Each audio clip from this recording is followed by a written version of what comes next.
The next gen session being chaired by Mr. Bola Rajat Kamath, the Director Sales and Marketing Bolas Food Private Limited.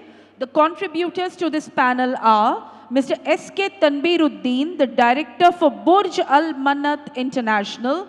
Mr. Mehul Verma is the third gen promoter for Ajay Cashew Industries, Odisha. Ms. Kareena Malla is the Managing Director for Kannan Cashew Products. Mr. Aarnav Aggarwal is the third generation promoter for UB Aggarwal Group. Mr. Vivek Falod is from Ahar Group and Falod Dry Fruits. And Ms. Vasavi Ramanathan is from 240 Cashews Exims. I leave the session in the hands of Mr. Bola Rajat Kamath. Ladies and gentlemen, quickly let me remind you, this is the final session, post which we have a vote of thanks. We break for lunch. Please join us post-lunch for one final masterclass of AICA Cashew Convention 2025. Hi, good afternoon, everyone. It's such an honor to welcome you to this exciting session. And we actually had a discussion on what to name this session because next gen session sounds a little boring, doesn't it? So we've named this session How We Look at Cashew in 2040 through the eyes of new generation entrepreneurs. So when we think of cashew, most of us think of traditional stuff like kaju katli, cashew that we used to find in our favorite namkeens while we used to snack on them. We think of cashews as seasonal consumption that we do during Diwali. Mostly we meet at these conventions to discuss market trends, how channels are shifting, how consumptions are driven today. That's the cashew industry that we grew up with. But today, the world around us is moving at a speed we've never seen before. Consumer habits are changing every 5 years. Technology is rewriting rules in food processing. And younger generation, Gen Z, Gen Alpha soon, are asking very different questions. They're asking, is it healthy? They're also asking, what's the nutrition profile of this product? They're asking, is it sustainable? Does it fit my lifestyle? Maybe, does it also my Instagram look cool, right? So let's pause for a second and imagine what will cashew look like in 2040? Will it still be a commodity? Or will someone in this room create an innovation that makes cashew become a brand-driven commodity product like coffee or chocolate? Will India still be seen as a processing hub only? Or will we lead in innovation, R&D, and research in cashew processing? And here's the big question. Will the brightest minds, engineers, designers, data scientists want to work in our industry? So these are the questions that will decide whether our industry grows incrementally or exponentially by 2040.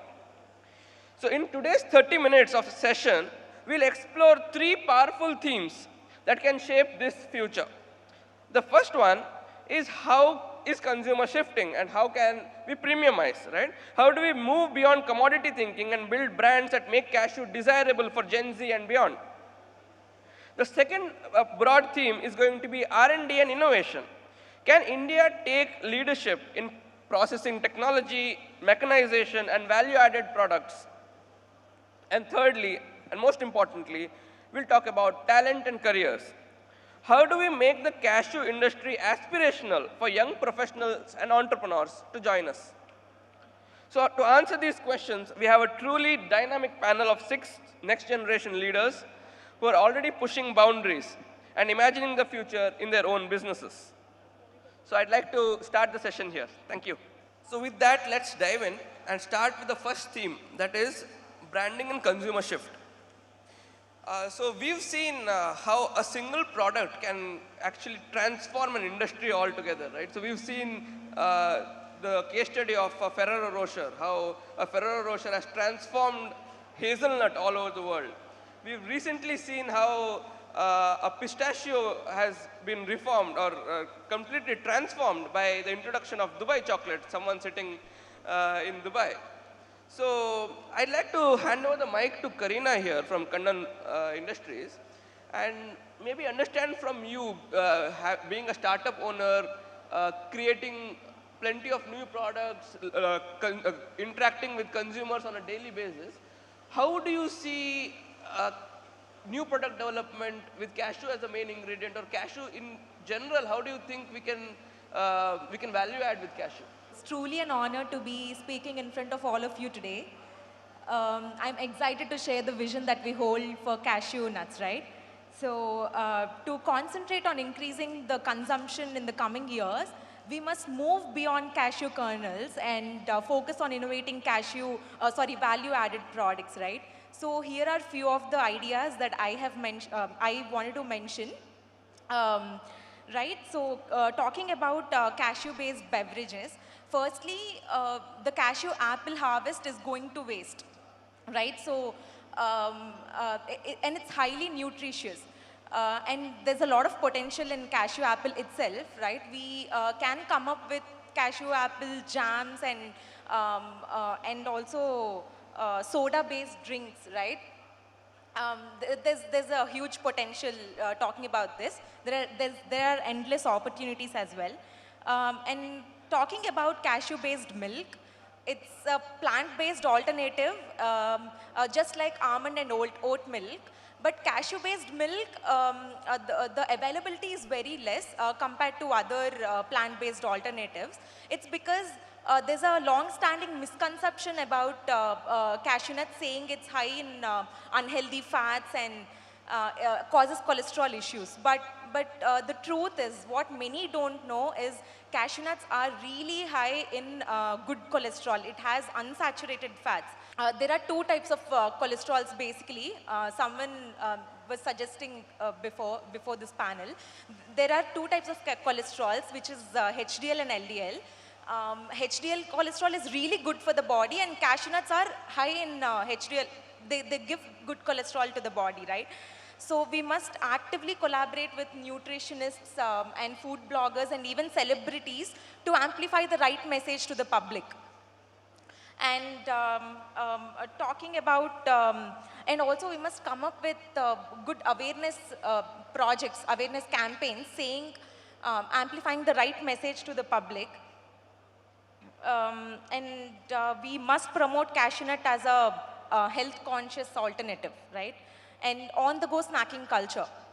There are more than 100 to 150 flavors, seasoning nuts which are available in the market. But to make this more available to the consumers, just like how we see a box of cookies at every cafe and tea station, cashew nuts do deserve a front row in a modern snacking culture, right?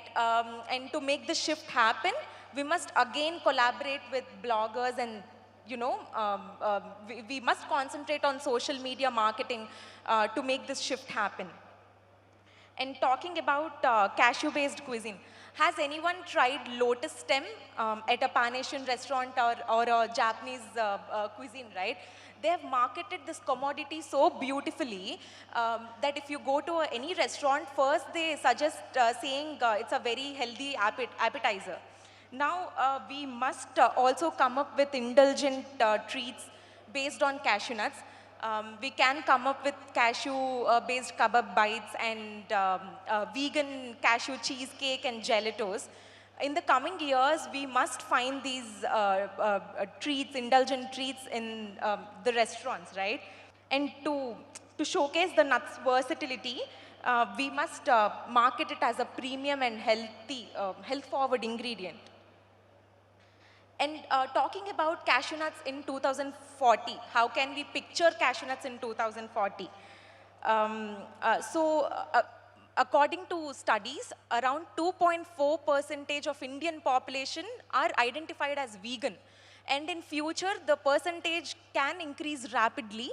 So we can promote cashew nut as a very essential ingredient in plant-based diets as well. And talking about supplements, you know that many, like Gen Zs, at least Gen Zs, we take a lot of supplements when compared to the millennial generation. Cashew nuts can be used as a brain-enhancing supplement because it naturally contains magnesium and healthy fats. right? And have you all heard about lab-grown diamonds? So due to land constraints and climatic conditions that's gonna change in 2040, we might as well grow cashew trees in labs, right? We can have hybrid custom cashews with different shapes and even maybe different colors. That would be so interesting to the coming generation, right? Yeah. On that thought, it's I think thoughts like this can actually disrupt the industry for sure by 2040. So thank you for your remarks. So But I have a point to add. Huh. Only few people used to buy diamonds, saying it's very expensive. absolutely. But now everyone's using diamonds because there are Absolutely. lab-grown diamonds in the market. Absolutely, So we can absolutely. increase the consumption Absolutely. rapidly So by 2040. anything that increases the consumption, we definitely are looking forward to that till 2040. So you talked about how snacking is something that we have to focus on in order to grow our cashew nut consumption, take it to a daily consumption levels, reduce the crusts and troughs of seasonality in cashew. So we have Mehul here, who has lived in Europe, right? And erstwhile Europe, that is the UK, for quite some time. And maybe you have, as I think we were discussing yesterday, he has tried to figure out the trends in the European supermarket, how nuts are being consumed there, how nuts are being snacked on. So any insights for Indian market from what you have seen in your European or 3-4 years in Europe, what you've seen there, anything that we can learn from? How do we bring cashew snacking to life in India? Thank you, Rajat, for my introduction, and well said, Kareena, about all the other points. First of all, I would like to start with a stat. 85% of the today's Gen Z consumers are being influenced by social media platforms like Instagram, YouTube, and much more. Today's generation is not only just consuming products, they are connecting with it. They want to buy products from brands which reflect their lifestyle, values, and personalities, right? So there's a good question that arises here. How can we make something as traditional as cashews cool, desirable, and aspirational for the Gen Zs? The first thing that comes to my mind is brand storytelling. We need to shift from plastic pouches to sustainable, Instagrammable packaging. Now let's just imagine you walk into a modern supermarket store with a clean, sleek jar of cashews in it. Let's say it is sustainably packed and there is a QR code on the jar. When you scan the QR code, a 30-second reel pops up where an influencer who is well known by the Gen Z people is talking about the health benefits and nutrition of cashews.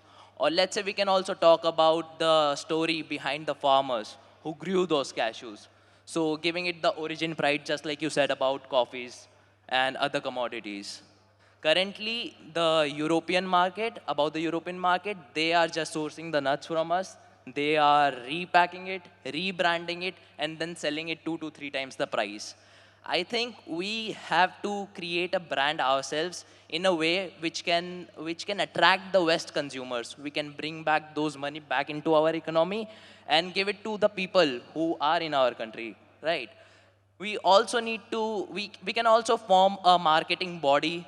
I was talking to Mr. Vivek and we had a nice discussion about it. We can form a marketing body with AICA and all the people who are taking benefits and advantages from cashew industry. They can pay a certain amount. We can put up campaigns through that body which will promote cashews as the king of dry fruits. So these are the some of approaches we can take to bring Gen Z into our journey, right? Thank you, Mehul.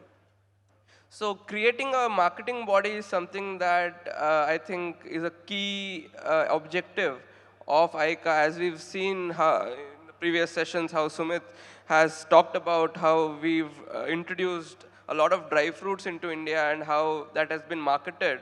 For example, pistachios have done a fantastic job recently, and almonds for sure in the previous decade. We've seen how almonds have grown. in consumption from 2 lakh odd tons, 50,000 tons to 2 lakh odd tons. So I think to just get a further perspective on looking at cashew, we also have to talk to a first generation entrepreneur. So we have Vasavi here. And being a first generation entrepreneur who started cashew industry in 2018, we would like to know about your experience in starting the cashew industry, and how do you look at cashew industry in 2040 as a first generation perspective? Thank you for having me and myself, Vasavi Ramanathan. And I'm excited to share my experience with all of you today. I have been in this business for 7 years, and I always ensure the product of my quality and method of selecting RCN. Because a good RCN can lead a good quality. A premium product command higher prices, resulting increased margin. And also it helps in cashew companies to differentiate themselves in the crowded market. And it's probably the branded products always create a emotional connection with customer, and a successful premiumization strategies can lead to increased brand value and recognition. So, develop unique selling proposition and create a strong brand identity and promote your products effectively.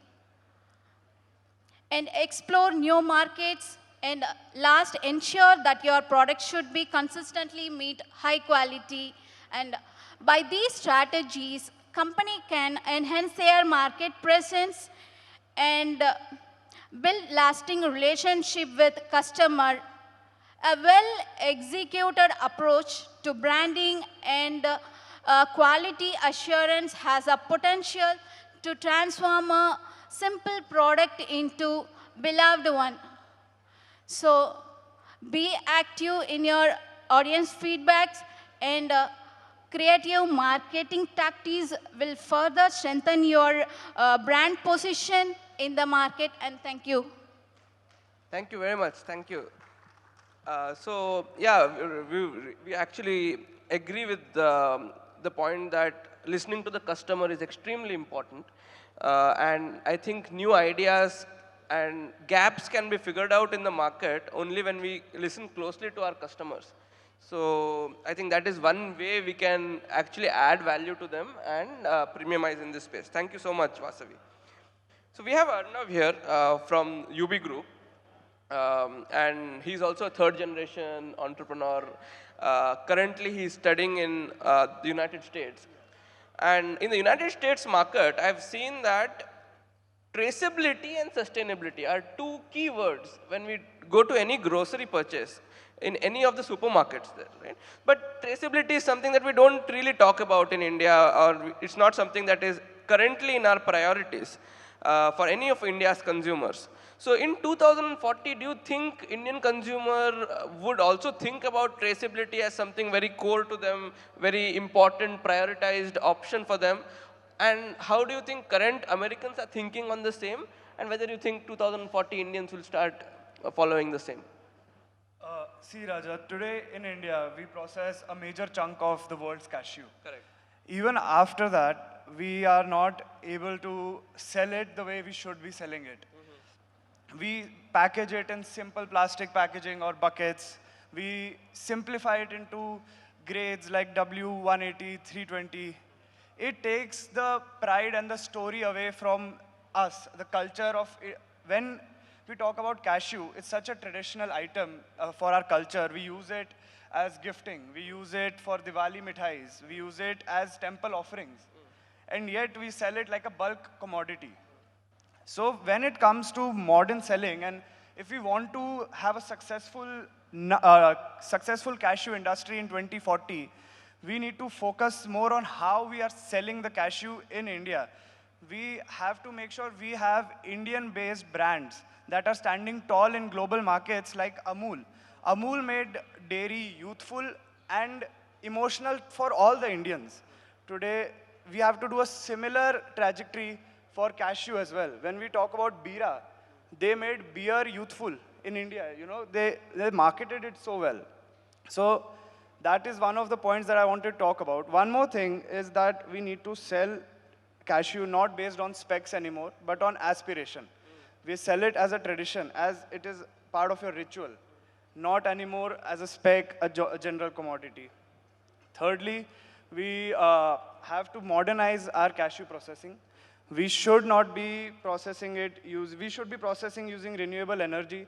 Most of us processors still use wood to generate steam for our cookers and boilers. Instead, we should be focused on more renewable sources of energy. So that way we can show our consumers that we are a renewable brand, a renewable product that attracts the Gen Z, the new customers of the new age, because they are attracted to sustainable, renewable energy sources, right? And so we should not be scared to, change the market. We should, in fact, move towards it now. So I think what we hear from the next generation entrepreneurs here in general is that customers don't really only care about the product anymore. They care about the story behind the product, where the product has come from, how it has been processed, and the entire journey behind the product, the journey behind how it's manufactured, the journey behind its nutrition profile, and the journey behind the processing as well. So I think that's a key takeaway that I would take from this mini session here.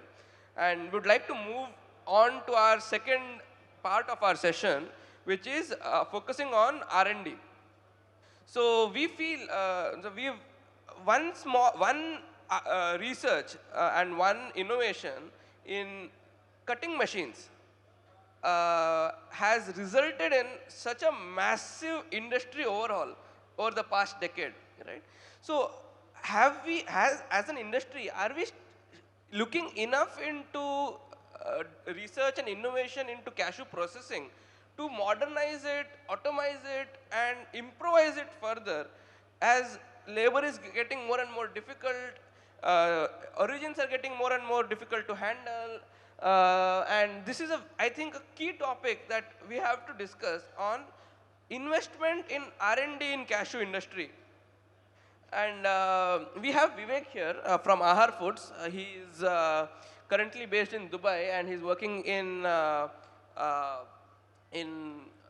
cashew sourcing from Africa. And he wears two hats. So he also, his family also owns a cashew processing unit in Rajasthan.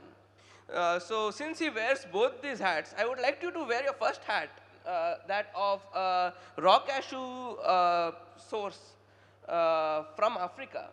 And let us know how you think R&D can improvise the ease of sourcing of raw cashew nut for processors. Sure, thanks Rajat. So when we started our raw cashew exports from Africa, I'll start with a little story. We met a lot of buyers in India and asked for their feedback in terms of what are your major challenges that you face when it comes to importing raw cashew. And there was a common theme. Most of the raw cashew processors in India focus on sun-dried cashew. Sometimes they say even if the outturn is 0.5 lbs lower, it's fine. But moisture should be below 9 or ideally at around 8%. And we went back with that feedback and invested into huge sun-drying yards across Africa, wherever we took our warehouses when we focused on procurement from farm gate. But the challenge now comes when we are faced with climatic conditions in Africa, and there are endless days of rainfall, and we're not able to sun-dry the wet RCN that we secure from the farmers. Farmers don't have enough infrastructure, and neither do we in Africa to actually be able to sun-dry raw cashew to the likes of our buyers. And here, Rajat, actually what I ended up doing was I went on Google and I started looking for sun-drying machines or drying machines that could actually replicate the drying environments that the sun provides to the raw cashew. And lo and behold, it doesn't exist even today. And that causes a huge loss in post-harvest yields of raw cashew. and also leads to a low yield quality and color issues, as you're all aware. So that is, I think, a huge opportunity when it comes from export. The second idea is around grading. Quality checking that happens in Africa from a view of an exporter is all done by humans, and it's all done on a very subjective level. If I give the same sample to 2 QCs, or rather 10 QCs, the quality results will be different. The quality results will be different even in the same location, in the same geography, with the same samples. Why does it happen? I was speaking to someone yesterday outside at the Machinery Expo. They've developed a technology to actually identify by AI and machine learning to look at an almond and say whether it's going to be sweet or bitter. If we could find a uniform way to test the quality of raw cashew at the origin itself without relying on huge human subjectivity, there'll be a big, we'll bridge a big trust gap in the raw cashew exports. So those are the 2 big points, or R&D or innovation opportunity areas, which I think should get filled up by, in the next 15 years, by 2040. Wow, I think that's a gap that all of us are looking to fill in raw cashew nut sourcing, and we would like to see how we can work on investing in R&D and trying to develop a technology for the same. So we have Tanbir here from Mannat, from West Bengal. And also I think we would like to know about West Bengal's perspective in how cashew is growing in demand in West Bengal, how technology can be used in cashew processing. So if you could give your 2 cents on the same. First of all, thank you. Thanks to my father, and also thanks to Rahul Kamath sir, and also whole AICA family for giving us this prestigious platform. So give a round of applause to AICA. And we observed shifts in West Bengal consumer behavior from raw to value-added products. Earlier, consumer preferred raw or salted cashew bought in bulk during festival or special occasions. And also cashew nut once seen as a luxury item in West Bengal. But now they preferred as healthy items. And coming to the technology, AI can play a huge role in modernizing and improving the cashew industry in several ways, like quality grading. AI-powered image recognition can sort and grade cashew nuts more accurately than manual sorting. And also, the most important thing is language and communication to other regions' parties. AI-powered chatbots or transactions tools can help cashew business deal with global clients, especially in export. So that's it. Thank you so much. So finally, we have the last aspect that we want to discuss on, which is talent. So I think for all of us entrepreneurs here, it is a challenge to even convince our children to join the cashew business, right? So how do we bring in professionals, highly educated individuals to join the cashew business? So actually Vivek here is a CA. He is educated from INSEAD. I think you are an INSEAD MBA, right? So, which is one of the top MBA schools in the world. So what made you join the cashew industry, and how can we make the cashew industry sexy? See, funny story. Yesterday I was speaking to someone. I gave them my introduction, and they said this in Hindi, so I'll say it in Hindi. आप CA हैं, आप MBA हैं, आप ये cashew में क्या कर रहे हैं? यहाँ पे क्या आ गए? मैंने बोला क्या दिक्कत है? cashew में क्या प्रॉब्लम है? बोला नहीं, आप ये कोई अच्छे से बैंक और फाइनेंशियल कंपनी में काम कीजिए ना. यहाँ पे क्या है? यहाँ ये आपके लिए नहीं है ये. मैंने बोला क्या दिक्कत है? कोई दिक्कत नहीं है. Cashew industry का image is, not, I don't think we have a job availability problem. We have a huge marketing problem when it comes to, cashew industry. And this problem will compound over the next 15 years for sure, because most of us in this room, many will retire. It's on us as the next generation to carry this forward. Other industries are doing a far better job. I am part of the Chartered Accountant fraternity. I'm also part of the MBA fraternity. We've seen companies come to campuses of universities and organize recruitment drives from, the like fresher talent from the university. Somewhere the cashew industry still is a little behind on these things. Even I was thinking of things like, why don't we invite, we face a huge R&D problem, an innovation problem. Why don't we invite some of the local universities, the engineering technical universities, to the AICA conferences, organize things like a hackathon, so that they can meet some of the, some of the top people, the businessmen who are working in the cashew industry. Only when we actually solve for this marketing problem will people know, will talent know that cashew is not a menial, just a low impact industry. It's actually, a place where you can create a huge impact, and agro is the place to be in the next 15 years.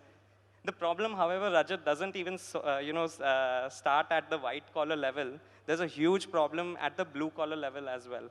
Now with the rise of the gig economy, many in the labor force as well do not want to get their hands dirty, do not want to join the cashew industry.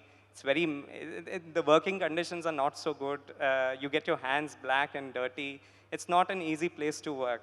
And again, the younger generation would work for lesser money, but would want to do better jobs, even, deliver food items and things like that. So until we step up and modernize working conditions, even offer some basic benefits like health insurance to, the blue collar workers, the industry is going to face a huge people problem. It's something that we can talk about for, an entire panel topic on its own, actually. Thank you so much, Vivek. So I think concluding this session, I feel the major problem is not marketing cashew, but to market cashew as an industry. So I remember when I was a kid, some of our friends in the cashew industry, they used to have people coming to do makeup to our blue collar laborers every once in a week. Eyebrows and nail and all that, so that they can continue working for them. So I think now that we have Kareena's suggestions of lab-grown diamonds, I hope cashew can grow into such a big industry that we can give away lab-grown diamonds to our labor and our staff, so that we make the cashew industry sexy. So on that note, I think we hope that by 2040, the cashew industry becomes disrupted. We see a completely new industry where every one of us would love to work in, for, and with. So thank you so much. Thank you so much.